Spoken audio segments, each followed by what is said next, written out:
May 27, 2023, Atlanta. It was supposed to be the best day of Darius Cole's life. He loved Lauren, he loved his kids, and he was ready to finally look like the man everyone believed he was. But behind that smile, he carried a secret he hoped would never surface. A secret tied to a transgender woman who knew far more about him than anyone in that hall. He prayed she would stay away. He prayed the past wouldn't show up. But she did. She walked into that wedding holding the truth he feared most. And before the day was over, the entire celebration would collapse. One person would end up dead. One person would pull the trigger. And the rest would stand frozen in shock, trying to understand how a wedding turned into a crime scene. Welcome to True Crime Story HQ. Thanks to all my viewers and subscribers for your support. Stay tuned for daily true crime updates. Don't forget to subscribe. Darius Cole grew up on the west side of Atlanta, long before his name carried any meaning outside the neighborhood he walked through as a kid. At 36, he looked like everything his childhood community hoped one of their own could become. A hard-working Black American man with a business, a family, and a reputation built on consistency. But to understand how he reached the place where the world applauded him, you have to go back to where those expectations first settled on his shoulders. He was the oldest of three, the one adults leaned on, the one teachers praised, and the one his siblings followed whether he wanted them to or not. In church, older members called him dependable, a word he carried like a badge, even though it sometimes felt heavier than the compliments that shaped him. By the time he entered middle school, people already decided who he was supposed to become, long before he knew who he actually was. His childhood didn't leave much space for softness, not with a father who spent most days working double shifts to keep the household stable and rarely had the energy to offer affection. That absence left a gap Darius didn't talk about, one he filled with effort, accomplishments, and constant attempts to be the person everyone admired. His mother praised him for stepping up, and his siblings relied on him for everything from school projects to settling arguments, cementing the role he believed he needed to live up to. Over time, those early expectations hardened into a deep need to meet every standard placed in front of him, whether it came from his family, his church, or the people who watched him grow. Validation became the reward he chased, because it was the closest thing he had to feeling seen. And each year, that desire to be approved of grew into something stronger, something that shaped how he moved through the world. As he entered adulthood, the image of being the respectable man consumed him in ways he never admitted aloud. He modeled himself after the men the community praised. Steady, well-mannered, responsible, and always composed, no matter what he struggled with on the inside. The more he leaned into that persona, the more people believed it, and the more he feared, disappointing anyone who looked up to him. It wasn't long before he built his own small logistics company from the ground up, a venture he treated as proof that he belonged among the success stories Atlanta liked to showcase. His employees described him as disciplined, polite, and always in control, a man who walked into work with his shirt pressed and his posture firm, as if the world required him to stay perfect.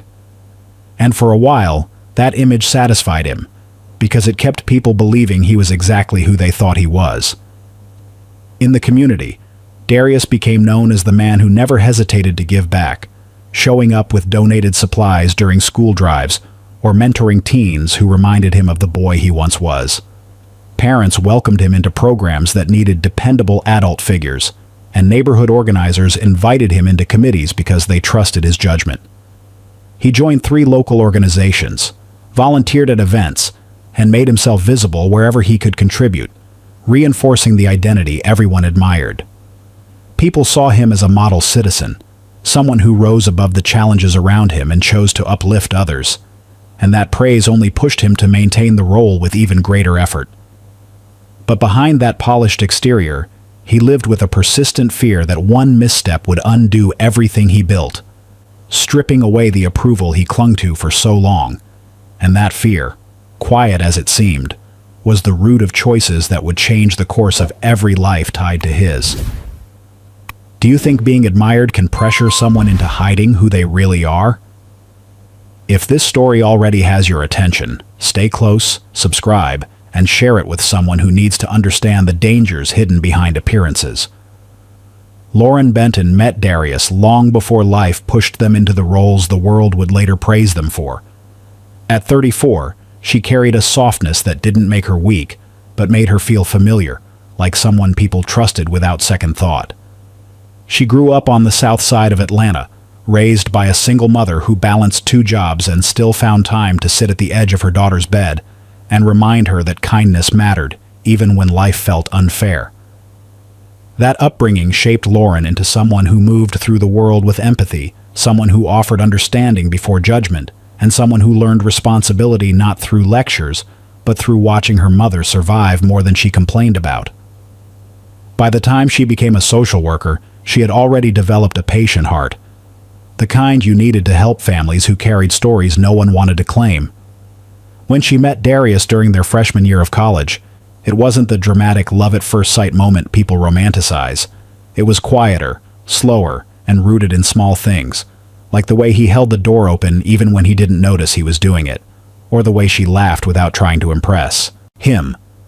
They dated between exams and late-night pizza runs, learning each other's moods, flaws, and dreams, long before they understood how complicated adulthood could become. Their relationship didn't follow a straight path either. They broke up twice, both times over misunderstandings caused by youth and pride, yet they always found their way back to each other, pulled together by a connection neither of them could completely shake. When they finally decided to build a life together, it felt like a natural extension of a bond that had already weathered more than most young couples ever face. Their children only strengthened that bond, or at least that's how it appeared from the outside. Lauren embraced motherhood with a gentleness that made people admire her, balancing sleepless nights with morning routines, school calls, and the emotional labor that mothers often carry long before the world recognizes it. She handled the chaos with grace, even when money was tight, or when Darius worked late enough for the house to feel heavier without him in it. Their second child brought complications that forced Lauren into the hospital for several weeks, and during that period, Darius stepped up in ways that impressed everyone around them. He cooked, cleaned, attended appointments, and carried himself like a partner fully committed to holding his family together, which made people believe he and Lauren were stronger than ever.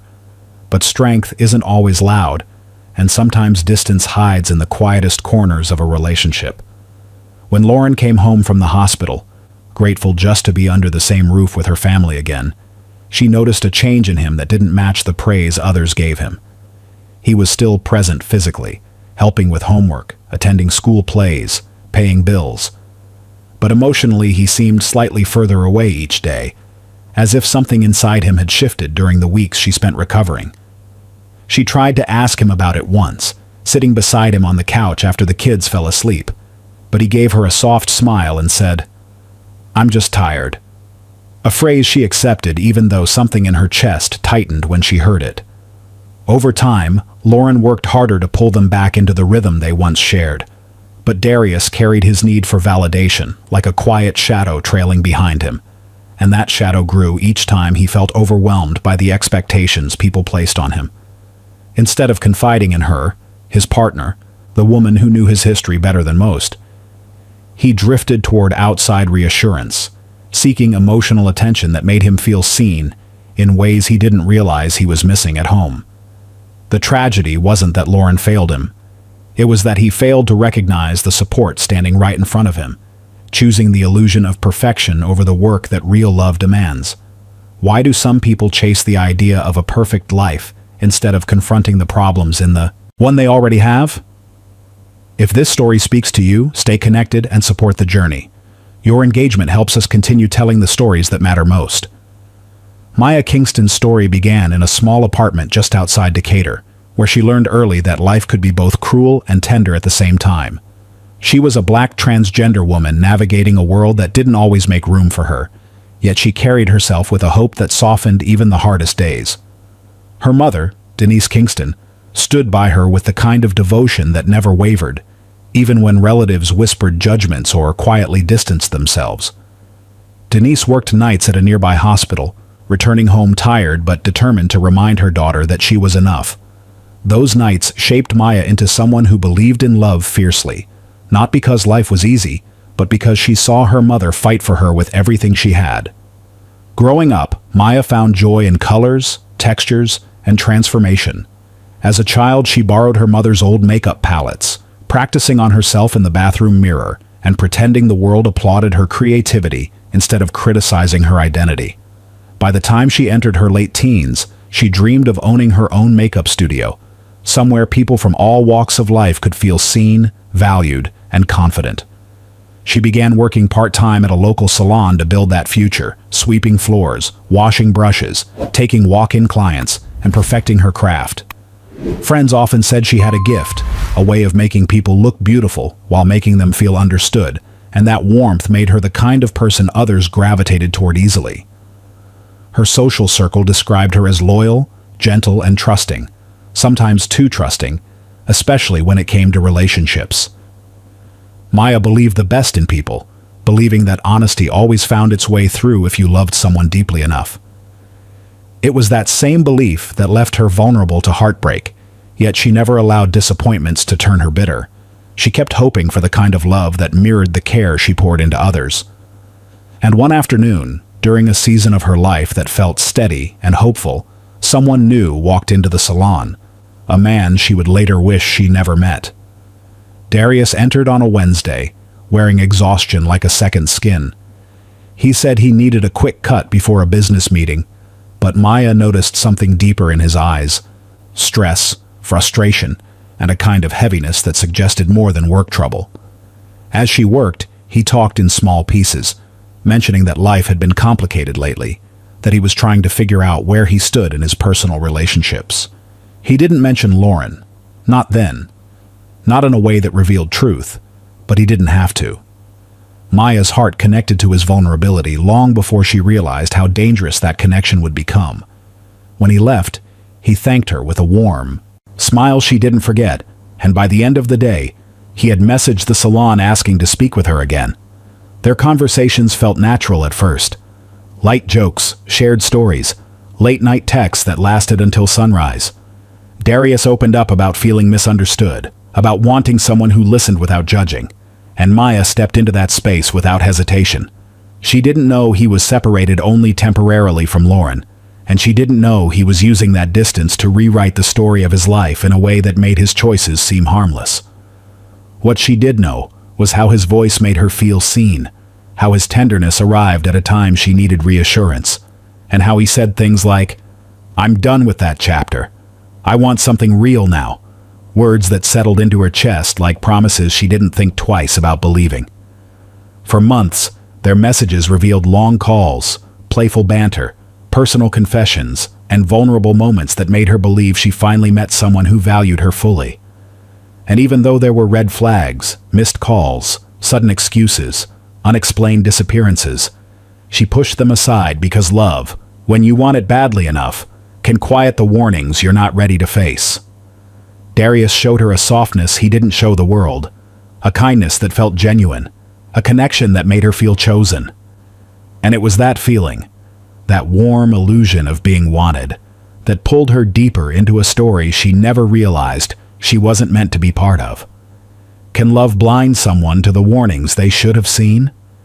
If you're still with us, let us know where you're watching from, and drop "I'm still here" in the comments.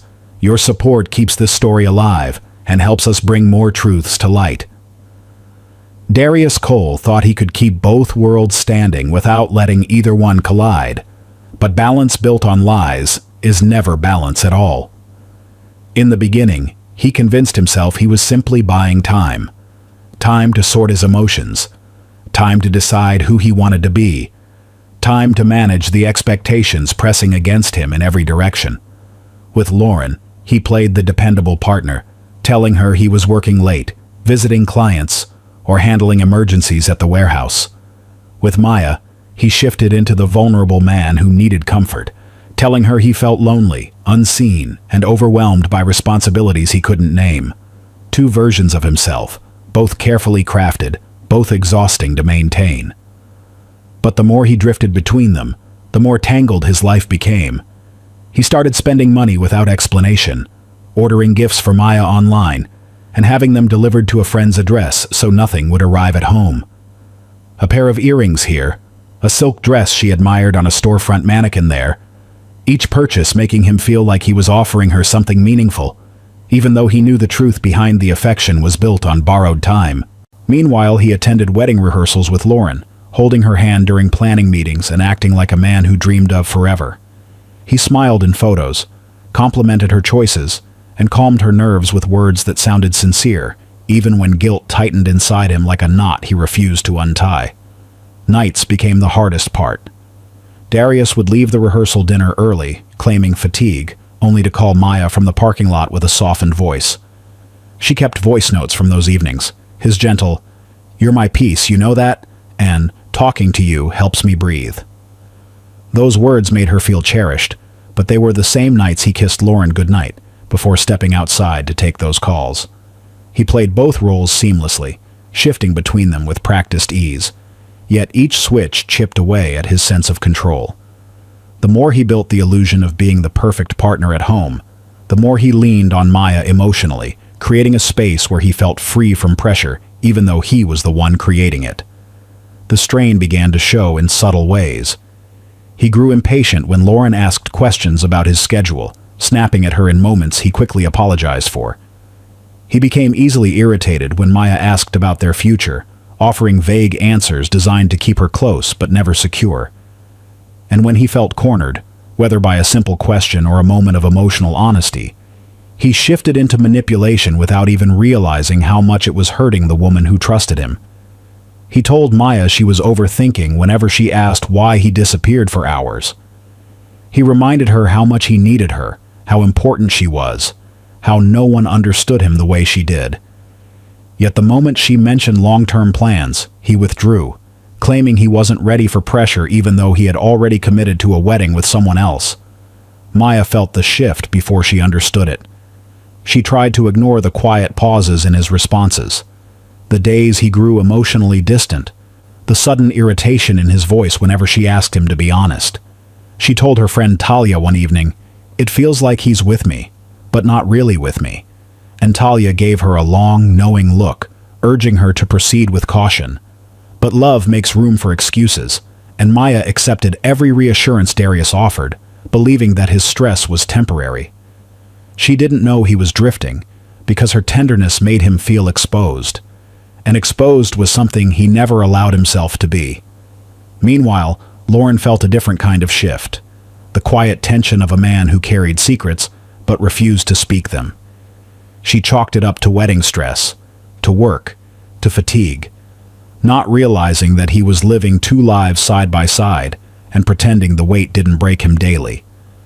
The double life stretched him thin, leaving cracks he couldn't hide forever, cracks that would soon widen into a tragedy no one saw coming. It was a little after 11:46 p.m. when Maya Kingston settled onto her couch with her phone, the soft glow from the screen lighting the dark of her living room. She had wrapped up a long day at the salon, washed her face, tied her hair up, and finally allowed herself a moment to breathe. Scrolling through social media had become her late-night ritual, something that helped her unwind, something that filled the quiet spaces she often tried not to think too deeply about. She looked through makeup tutorials, jokes friends sent earlier, and updates from coworkers.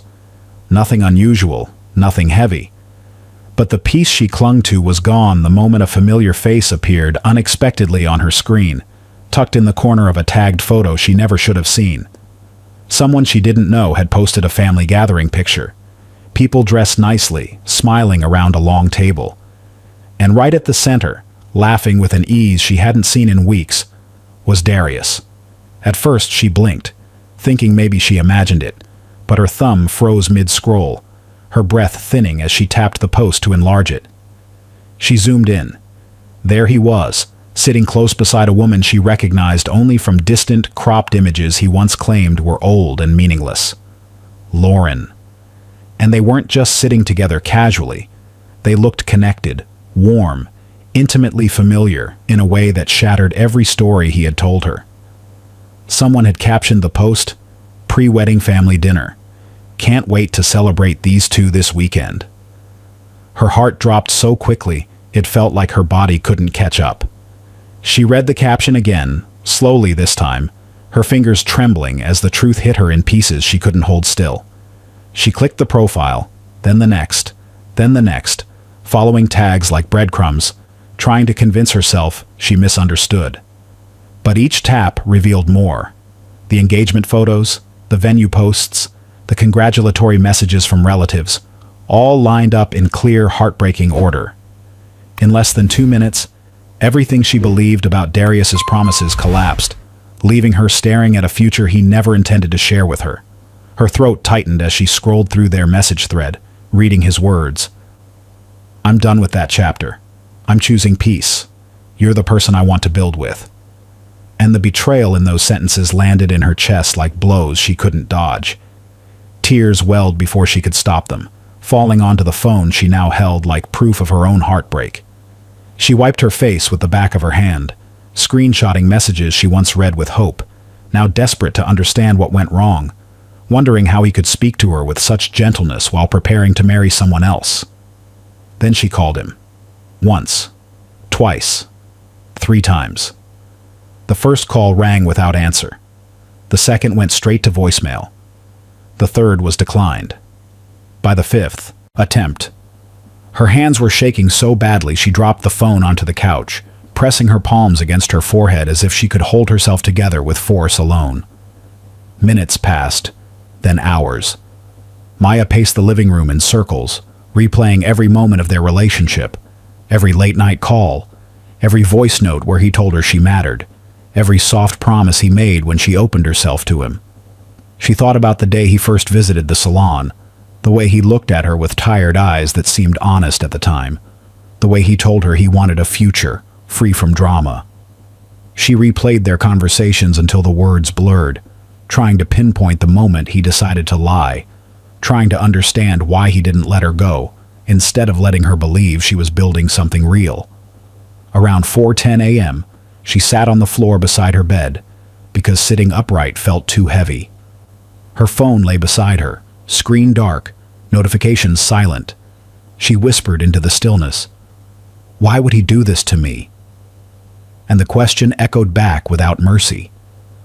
All she had left were screenshots, unanswered calls, and a truth she never asked for but now couldn't escape. Maya stayed awake until sunrise, staring at the wall, knowing this discovery wasn't just a broken promise. It was the beginning of something she didn't yet have words for.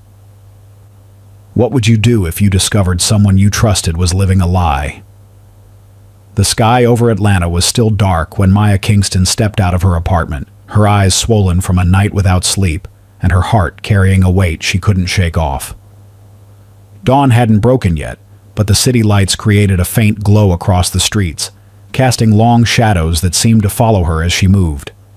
She didn't know where she was going at first. She simply got into her car, turned the key, and let the engine hum beneath her trembling hands. She drove through empty lanes and quiet neighborhoods, passing places she and Darius once talked about visiting, and each street sign felt like a reminder of conversations she now realized were never meant to grow into anything real. She whispered to herself, "Just tell me the truth," as if shaping the words in advance would keep her from falling apart once she faced him.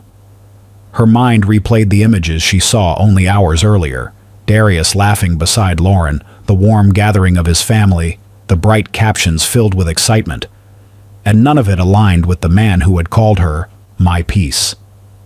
She didn't want to fight him, didn't want to storm in with anger, didn't want to ruin anything. What she wanted most was clarity, the kind of honesty that lets a person breathe again after being kept in the dark for too long. She believed she deserved that, at the very least. But every time she imagined standing in front of him and saying the words out loud, her chest tightened and her fingers shook on the steering wheel. She pulled over in a quiet parking lot near a convenience store and sat there for several minutes, leaning her forehead against the steering wheel, letting her tears fall without trying to stop them. A woman walking into the store glanced at her briefly, offering a sympathetic half-smile, and Maya nodded in return, feeling exposed yet unseen at the same time.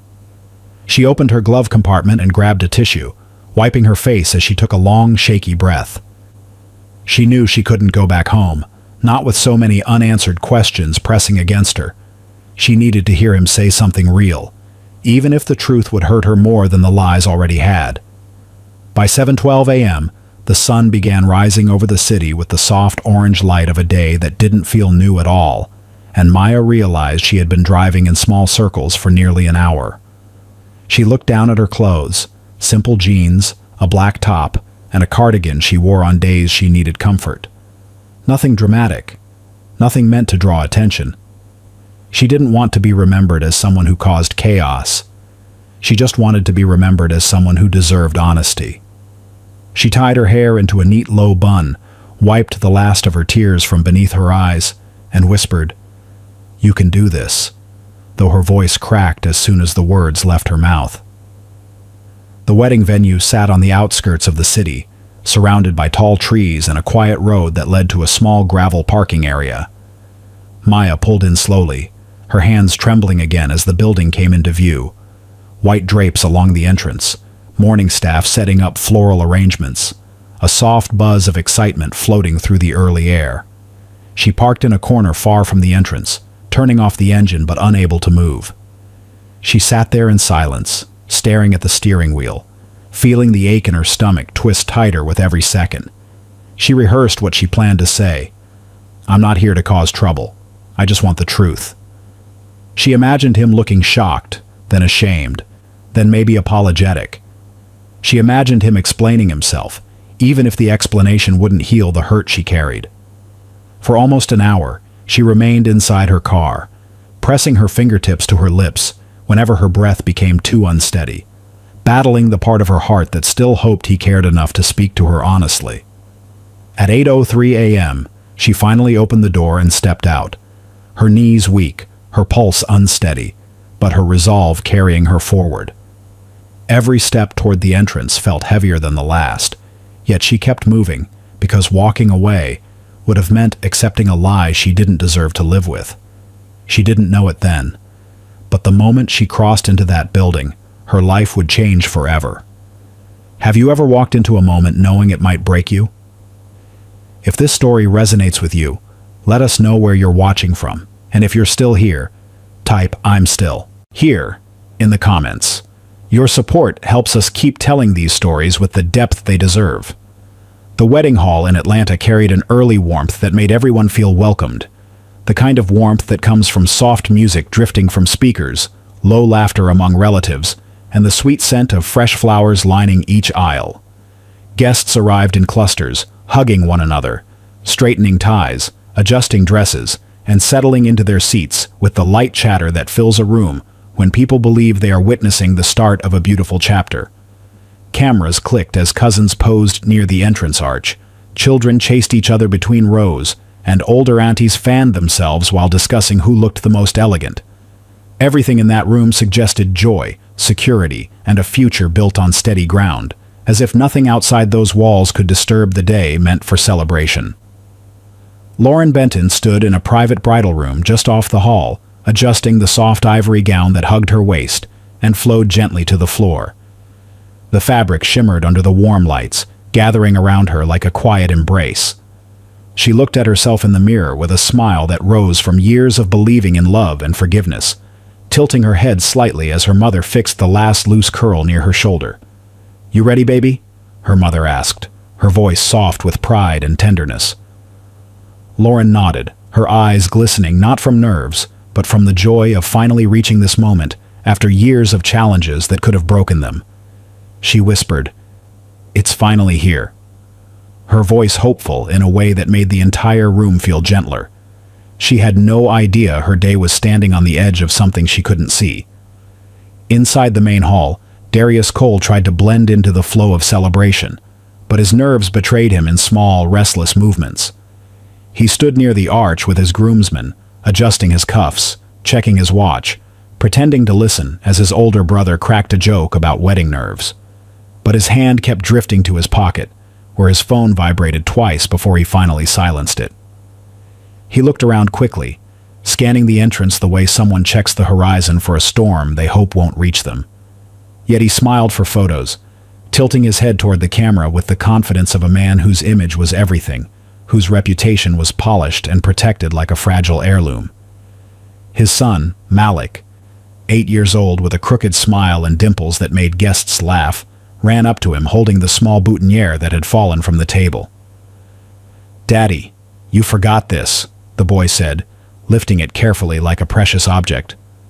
Darius knelt in front of him, steadying his hands as he pinned the flower to his lapel, and he managed a gentle smile that made him look like the devoted father everyone believed him to be. "Thanks, champ," he said, smoothing his son's hair before standing again, his heartbeat still uneven beneath the fabric of his tuxedo. He felt eyes on him from every corner of the room, watching him, praising him, expecting him to embody the picture-perfect man he had worked so hard to appear. The music softened as more guests took their seats, and a hush fell across the hall that often precedes something sacred. A few whispered, "It's starting soon," while others pulled out their phones to capture the moment the bride would appear. The air felt thick with excitement, the kind that makes every sound sharper and every movement more purposeful. But then, from the very back of the room, something shifted so subtly, the guests didn't realize what they were reacting to at first. A woman near the rear row drew in a quiet gasp, her hand rising to her mouth as her eyes widened with disbelief. Heads turned instinctively, not because anything was said, but because something felt different, like a ripple in an otherwise calm stream, and then they saw her. Maya Kingston stood at the entrance, gripping the doorframe lightly, as if she needed the support to remain upright. She wasn't dressed for a wedding, and she didn't carry anger in her posture. She simply stood there with a face full of hurt, strength, and a quiet determination that reached farther than her voice ever could. Her presence alone shifted the entire atmosphere of the hall, carving through the joy like a blade made of truth. Darius stopped mid-step. His smile faded instantly. His hands dropped to his sides. The room felt suspended, as if even the air hesitated between inhale and exhale. Maya didn't move closer, and she didn't speak, but she didn't have to. Her being there was enough to pull every thread of his double life into the open, unraveling the illusion faster than he could blink. Can one unexpected person change the entire direction of a day? The moment Maya Kingston stepped fully into the hall, the atmosphere shifted in a way every guest felt, but no one could immediately explain. Conversations that filled the air only seconds earlier thinned into scattered whispers, then into silence so sharp it felt almost physical. A few cameras lowered slowly, hands frozen mid-record, while other guests looked around in confusion, trying to understand why a simple entrance felt like the beginning of something they were never prepared to witness. Chairs creaked as people leaned forward, sensing tension before understanding its source, and the quiet hum of wedding music faded awkwardly into the background. Darius Cole turned his head slowly, as though afraid to confirm the thing his spirit already knew. And when his eyes met Maya's, everything inside him locked. His breath, his composure, the polished mask he had worn all morning. His face emptied of expression, not because of anger, but because the life he curated so carefully was cracking in plain view. His brother whispered, "D, you good?" But Darius didn't respond. He could barely swallow the panic rising inside him. He stepped away from the arch, his footsteps quick and uneven as he cut through the quiet hall in a straight line toward her. Maya's hands trembled at her sides, but she didn't turn away. She held her ground, even as her heart pounded so loudly she could feel it in her fingertips.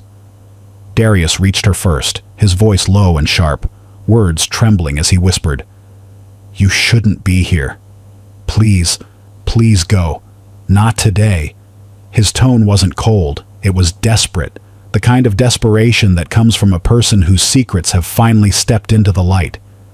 His hand hovered near her arm, not quite touching, as though he feared even a gentle gesture would draw more eyes. But Maya stepped back just enough to create distance, lifting her voice a little, not shouting, not causing a scene, but asking a question that carried years of pain in 4 small words. "Why did you lie?" Her voice cracked halfway through, but she didn't look away from him. She wasn't angry, she was hurting, and the hurt filled every corner of her expression.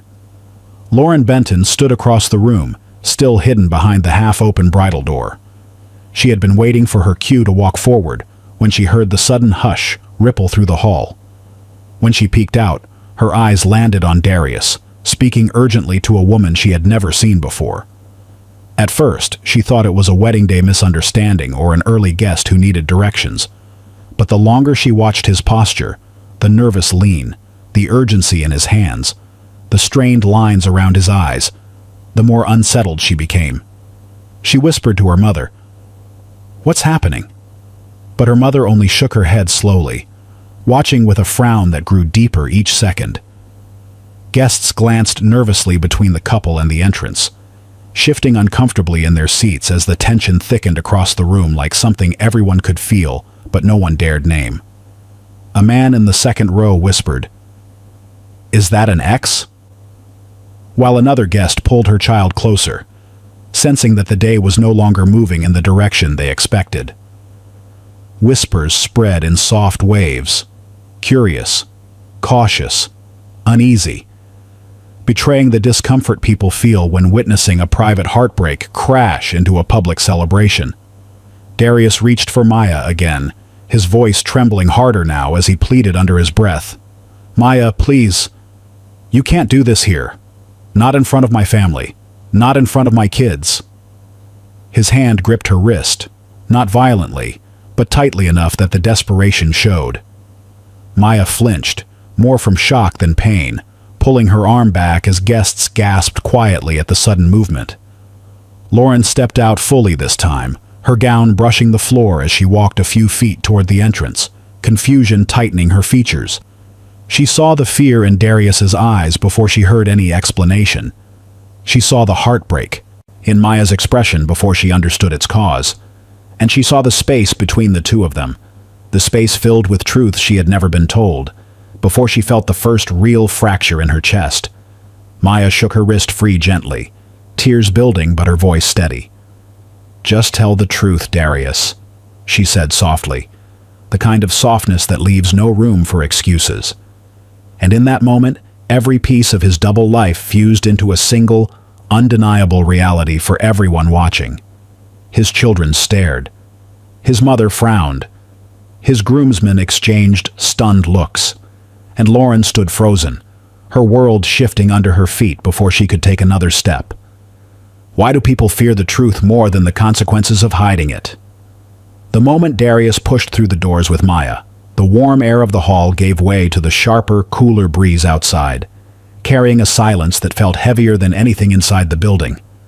The parking lot was bright under the late morning sun, but for Darius it might as well have been a spotlight, one exposing everything he had tried to keep hidden. His voice cracked the second the doors shut behind them, strained with fear he could no longer disguise. "Maya, please," he whispered urgently, gripping his hands together as though praying for the moment to disappear. "You don't understand. People are going to take this the wrong way." Maya stepped back, her chest rising and falling unevenly, her hands trembling yet her voice steady enough to cut straight through him. "The wrong way?" she repeated softly, her tone wounded more than angry. "You lied to me. You said you were done with her. You said you were building something with me." She wiped a tear that escaped before she could stop it, shaking her head. "I didn't come here to ruin anything, Darius. I came because I needed the truth, and you wouldn't give it to me." Darius glanced back at the building, seeing shadows forming behind the glass doors as curious guests started to move toward the entrance. Panic rose inside him like a wave he couldn't outrun. "Maya, stop. Just stop talking for a second," he begged, reaching for her arm even as his voice wavered. "If they see you out here with me, if they hear you say anything, everything I've built is gone. My family, my kids, my life." But Maya pulled her arm from his grasp, standing her ground with a strength that came from every moment she had spent suffering in silence. "And what about my life?" she asked, her voice cracking under the weight of her own hurt. "What about the months I spent loving someone who was lying the whole time? Was I just something you kept in the dark because you were scared of what people would say?" Her tears came harder now, rolling down her cheeks as she swallowed the ache in her throat. "Was I just a secret you hoped to bury?" Darius's breathing quickened, and for a moment he looked everywhere but at her, at the distant trees, at the gravel under their feet, at the guests who now stood in the doorway, watching with wide eyes. Every piece of his composure unraveled, leaving only fear and desperation in its place. "You don't get it," he snapped, his voice rising as the pressure inside him tightened. "You don't understand what I stand to lose. You don't understand what this will do to me." Maya stepped closer, shaking from the hurt she could no longer hold in. "I understand exactly what it'll do to you," she said softly. "It'll force you to tell the truth." Those words, simple and honest, hit him harder than any accusation. He backed away from her slightly, rubbing his forehead with a trembling hand as he whispered, "No. No. No. No." His eyes darted from the doorway to the edge of the parking lot as if searching for an escape that didn't exist. A witness later said they saw Darius suddenly pull Maya toward her own car, his grip tight and frantic. "We can talk inside," he muttered, his voice trembling. "Just get in. Please, just get in." But Maya resisted, planting her feet firmly on the ground. "I'm not going anywhere with you," she said. "Not until you tell me the truth. Right here, right now." Another guest, standing near the doorway, watched the scene unfold and whispered to someone beside him, "He looks like he's about to break." And then everything happened in seconds. Fast, chaotic, irreversible.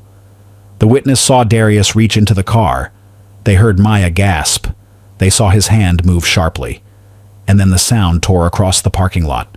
One gunshot, then another, then a third, each one echoing through the air like something shattering beyond repair. Maya collapsed before she could scream, her body dropping beside the open car door, her hands twitching for a moment before falling still. Guests at the entrance erupted into screams, running toward the scene with panic flooding their voices. Lauren froze in the doorway, her gown brushing the ground as her knees nearly gave out, her world folding in on itself before she could make sense of what she was seeing. And in the center of the chaos stood Darius, breathing hard, staring down at the woman who once believed he was capable of love. The sound of gunfire rolled through the parking lot like thunder breaking open a clear sky. For a moment, no one moved. The world seemed to pause, as if even the air refused to carry the sound forward. Then, like something uncoiled, screams broke out, sharp, terrified, uncontrollable. Guests rushed in every direction, high heels snapping against concrete, chairs toppling inside the hall, voices tripping over one another in confusion and disbelief. What had been a wedding only minutes earlier was now a scene of chaos, captured through trembling phone cameras and the shaking breaths of those who could barely process what they were seeing. Lauren Benton froze at the doorway, her veil trembling from the faint breeze. When the first scream reached her ears, she turned toward the parking lot, her hands instinctively reaching for her children before her mind even registered what had happened. She saw her son's eyes widen, saw her daughter begin to cry, and instinct took over. She pulled them close, wrapping her arms around their small shoulders, whispering, "It's okay, it's okay," though her voice cracked with every word, because nothing about this moment was okay. The sound of sirens began faintly in the distance, and she pressed her face into her son's hair, trying to block out the sight of the crowd running past her. Outside, Darius stood frozen beside Maya's lifeless body. His chest heaved in uneven bursts, his hands trembling so violently that the gun clattered against the asphalt when it finally slipped from his grip. For a moment he didn't move, didn't speak. He just stared down at her, eyes wide, pupils dilated, as though he couldn't comprehend what his hands had done. The sunlight reflected off the car door, casting bright streaks across the ground, and in that reflection he saw himself, not as the husband, or the father, or the man everyone respected, but as someone standing inside the wreckage of his own choices. He whispered something, too soft for anyone to hear, and then his knees buckled. His brother, David Cole, was the first to reach him, his face drenched in sweat, panic written across every line. "Darius!" he shouted, grabbing his arm and shaking him hard. "What did you do?" But Darius didn't respond. He just kept whispering, his voice hoarse, broken, repeating something like a prayer or a confession. I didn't mean to. I didn't mean to. When David saw the gun still near his brother's shoe, he lunged forward, kicking it away as sirens grew louder, echoing through the open space. Within seconds, he tackled Darius to the ground, pinning him there as uniformed officers sprinted across the lot. 2 police cruisers screeched to a stop near the entrance, lights flashing red and blue across the white fabric of the wedding arch. Officers spilled out, weapons drawn, shouting for everyone to back away. "Hands up! Step back!" one commanded, his voice cutting through the screams. Guests stumbled backward, some still crying, others holding their phones mid-record, too shocked to lower them. Paramedics rushed to Maya's side, checking her pulse, pressing their hands against her chest as they called out her name. But the silence between each attempt spoke louder than any command. Lauren stood frozen several feet away, still clutching her children, unable to look away even as an officer guided her back toward the hall. She watched as paramedics placed a white sheet gently over Maya's body, the soft fabric lifting slightly in the wind. Her heart broke in ways she couldn't yet name, not just for the woman who died, but for the version of her husband she realized had never truly existed. Darius lay face down on the ground, his wrists pulled behind him as handcuffs clicked into place. His eyes stared blankly ahead, tears streaking through the dust on his cheeks. He didn't fight. He didn't speak. He only whispered again, softer this time. "I didn't mean to." The officers lifted him to his feet, guiding him toward the patrol car as reporters' microphones and wedding guests' cell phones pointed in his direction. At exactly 2:47 p.m., the paramedics stepped back and exchanged a look that said everything without a word. Maya Kingston, 29 years old, was pronounced dead at the scene. By sunrise the next day, yellow tape stretched across the once elegant venue, and the white petals from Lauren's wedding bouquet lay scattered like ghosts of what the day was supposed to be. Investigators from the Fulton County Police Department moved methodically through the parking lot, cataloging every shell casing, every footprint, every trace of blood near the silver sedan where Maya Kingston's body had fallen. The smell of gunpowder still lingered faintly in the air, mingling with the faint sweetness of discarded champagne. Detective Andrea Lopez, a 10-year veteran with calm eyes and a steady tone, stood by the hood of her car flipping through her notepad. "Let's start with the witnesses who were closest to the door," she instructed, motioning to 2 officers who were guiding a shaken guest forward. The woman, still wearing a lavender dress now streaked with dirt, recounted between sobs. They were arguing, but she wasn't screaming. She just wanted him to talk to her. He pulled her toward the car and then... Her voice broke before she could finish.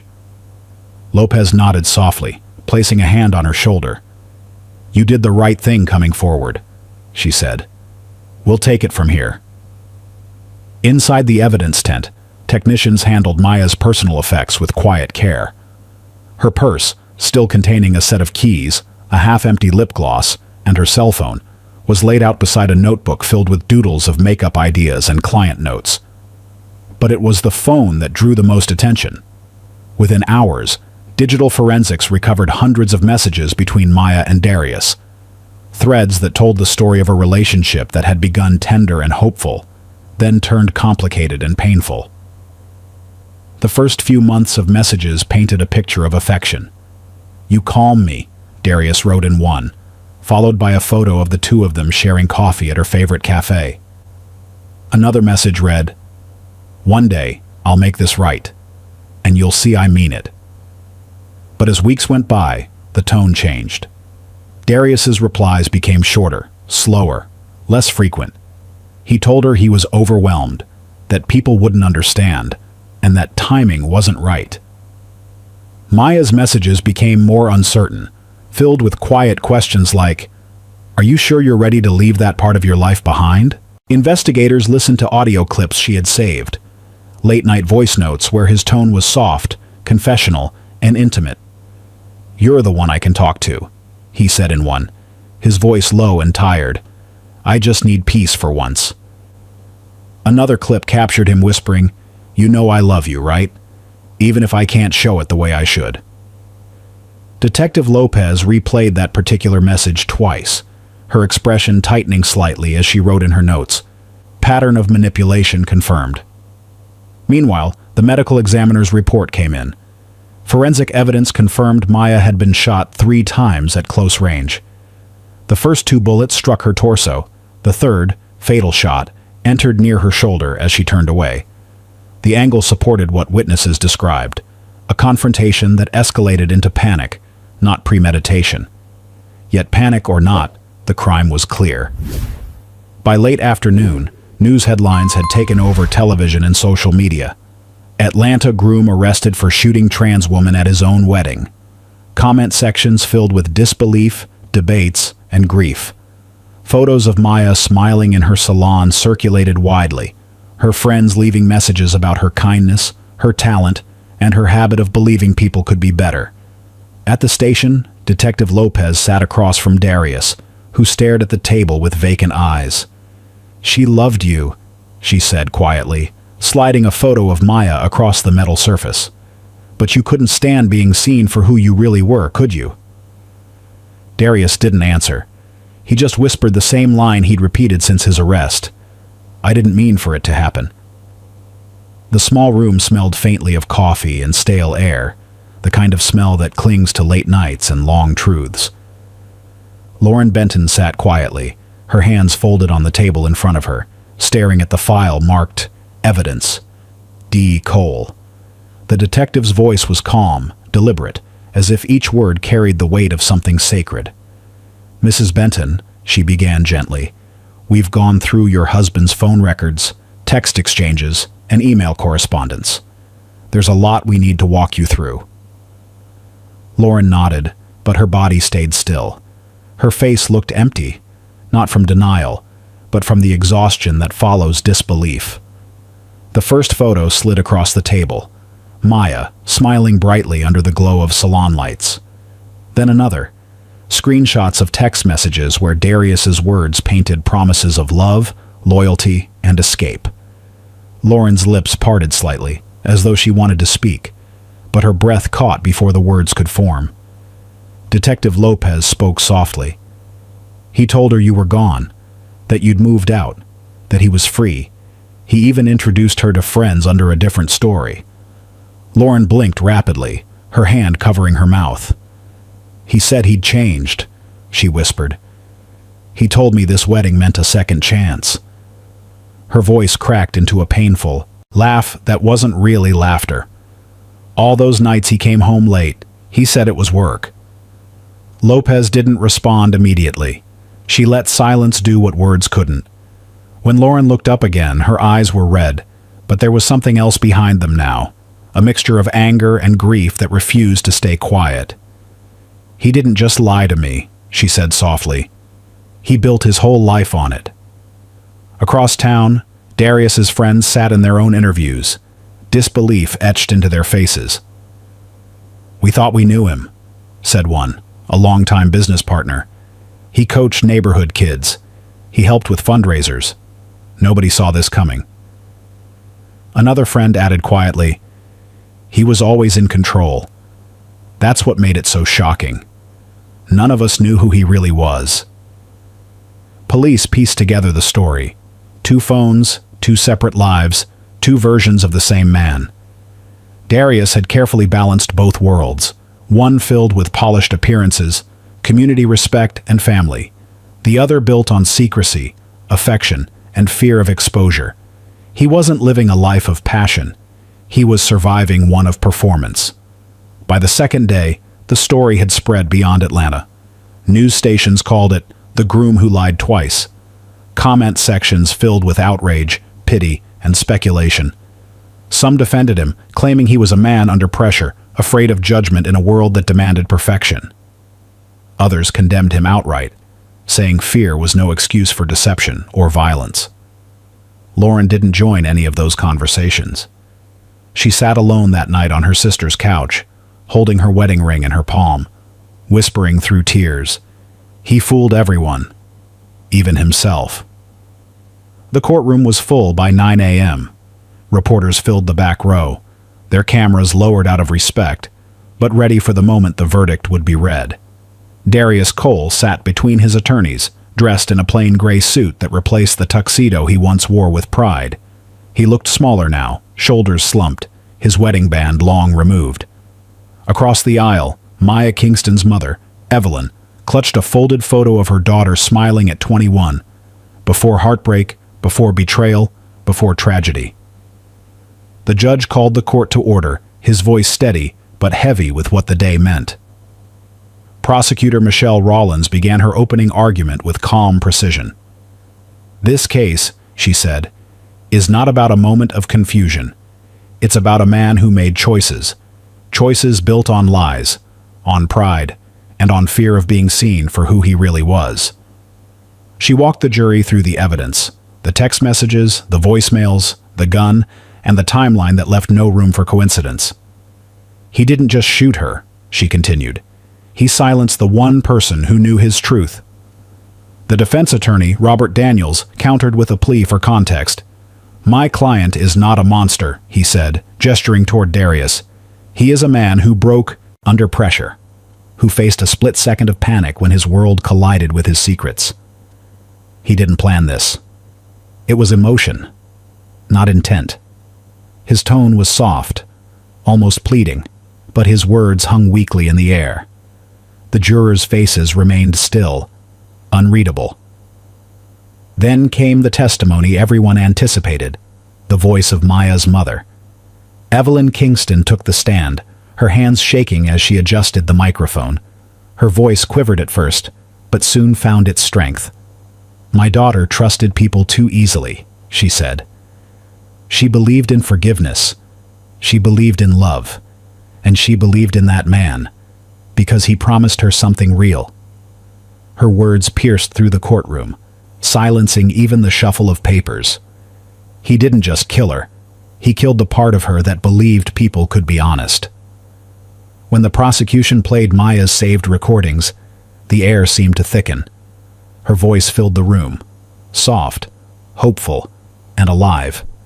"You said I mattered," she said in one clip, her tone tender but trembling. "You said you were free." Then Darius's voice followed, low and weary, saying, "I just need peace. You're the only one who gives me that."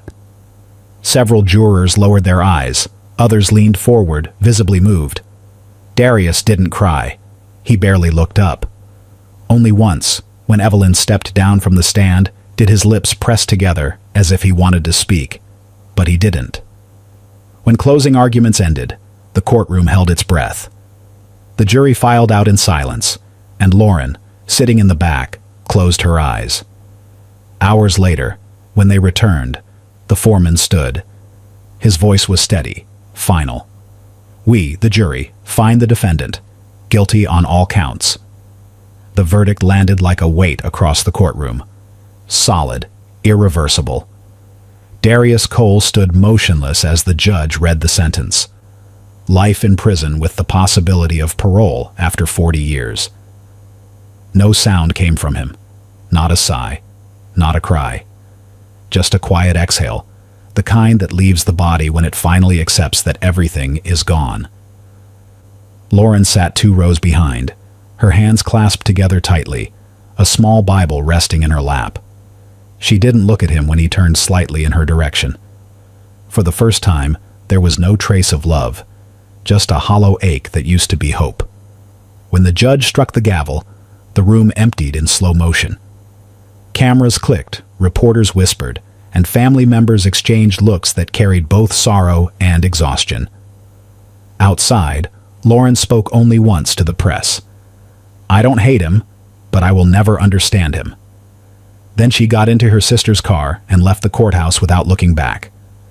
2 weeks later, her divorce was finalized. She sold their house, withdrew the kids from school, and moved to South Carolina to start over, quietly, without attention, determined to rebuild a life without the shadow of a man who'd fooled them all. In the months that followed, the case became more than a local story. It turned into a national conversation about deception, gender, and the hidden lives people lead to protect an image. Activists in Atlanta held vigils for Maya Kingston. Candles lined the steps of the courthouse, posters with her face read, "She just wanted the truth." News outlets ran specials on the dangers transgender women face in secret relationships, and Maya's name became a symbol of how love, when met with fear, can turn fatal. Evelyn Kingston, Maya's mother, began speaking at community events. Her voice, once soft and private, grew steady as she told her daughter's story to anyone who would listen. She was not ashamed, Evelyn said during a televised interview. She was kind, and she was brave enough to show up. I just wish he had been brave enough to tell the truth. Her words resonated far beyond the broadcast, sparking discussions across schools, churches, and online spaces about the weight of secrets and the people crushed beneath them. Meanwhile, Darius's name faded from the headlines. He became another inmate in a crowded Georgia prison, his days marked by the slow rhythm of confinement. Letters poured in, some condemning him, some offering prayers, others asking why. But Darius never answered. In one of his last statements to his attorney, he simply said, "I thought I could live 2 lives. I ended both." The sun was setting when Evelyn Kingston reached the quiet cemetery on the outskirts of Decatur. The grass was soft from the morning rain, and the air smelled faintly of lilies left behind by strangers who had come to pay their respects. She carried a single white candle and a small framed photo of Maya, her daughter in a floral dress, smiling with her eyes closed, like she was mid-laughter. Evelyn knelt beside the headstone that read, "Maya Kingston, 1994-2023. Loved, remembered, free." She ran her hand gently over the engraved letters and whispered, "You didn't crash his wedding, baby. You showed up to your own goodbye."